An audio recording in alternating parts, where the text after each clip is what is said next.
By the end of this session, you'll understand how process architecture connects strategies to daily work.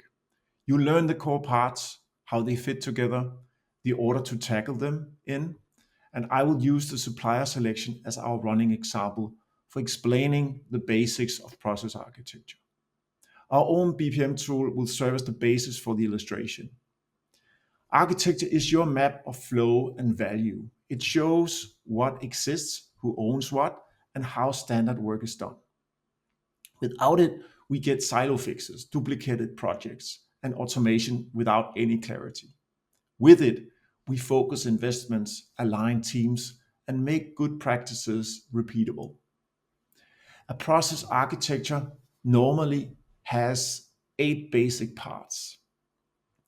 So those 8 parts are landscape, hierarchy, ownership, interfaces to systems, standards, measures, technology and data, improvement.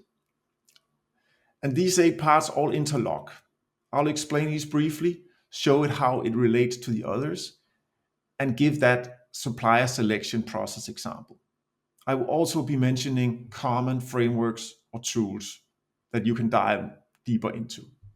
The process landscape often starts with a value chain that is a one-page helicopter view of how the business delivers value end to end. It anchors strategy and shows where to invest resources.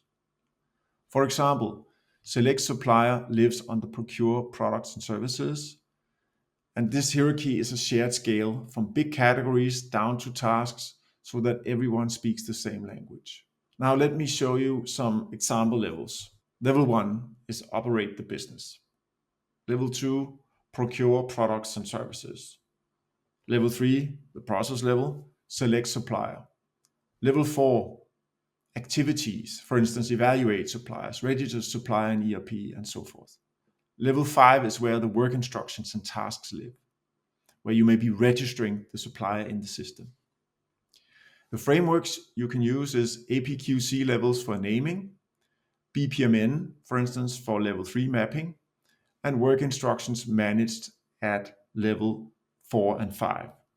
Clear ownership helps keep processes updated and alive after launch. An example would be the head of procurement as the process owner, editors being the category managers or people from legal and quality, and the executors of the process being the buyers.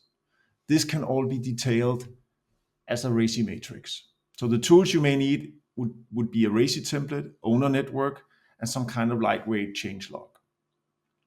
Now let's look at interfaces.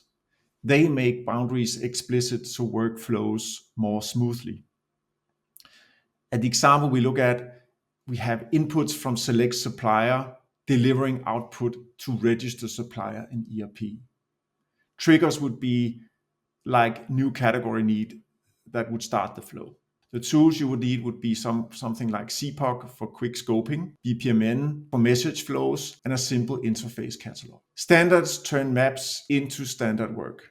An example would be an activity register supplier in ERP. This has a 10-step instruction that helps to ensure data quality. Tools would include SOP, checklist templates, short screen captures maybe, document control. Measures show value and controls manage risks. So example KPIs could be the lead time to approve a supplier, first time right documentation, or the percentage of suppliers that are meeting quality thresholds. Example controls would be 4 eyes approval, conflict of interest declaration, and tools could be something like simple KPI dashboard where compliance tags are aligned to ISO standards. When it comes to technology and data alignment, then you should make it clear which systems and data objects that enable each activity. So in this case, example systems would be the ERP's supplier module.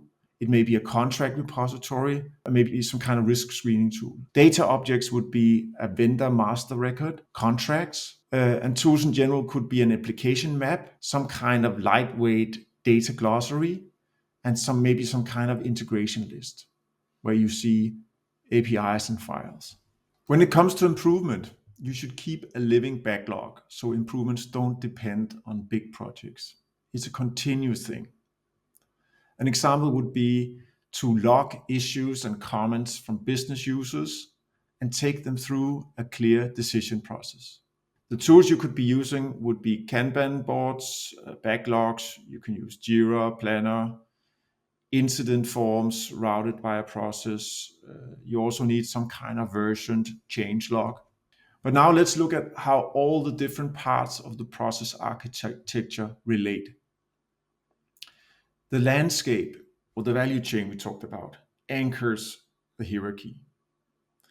Owners, process owners, they govern at level 3. Level 4 contains activities that carry instructions, measures, controls, systems, and data. Interfaces connect processes so handoffs are clean, and the improvement pipeline feeds changes back into owners. It's one connected system. Strategy at the top, standard work at the bottom, and feedback closing the loop. So to summarize, you can start with process architecture in the sequence I have explained. Create your own one-page value chain, assign level 3 owners, pick a process as your pilot, map it, attach the first instructions, KPIs, controls, and maybe system data relationships, publish it, run it, and improve it. That's strategy operationalized.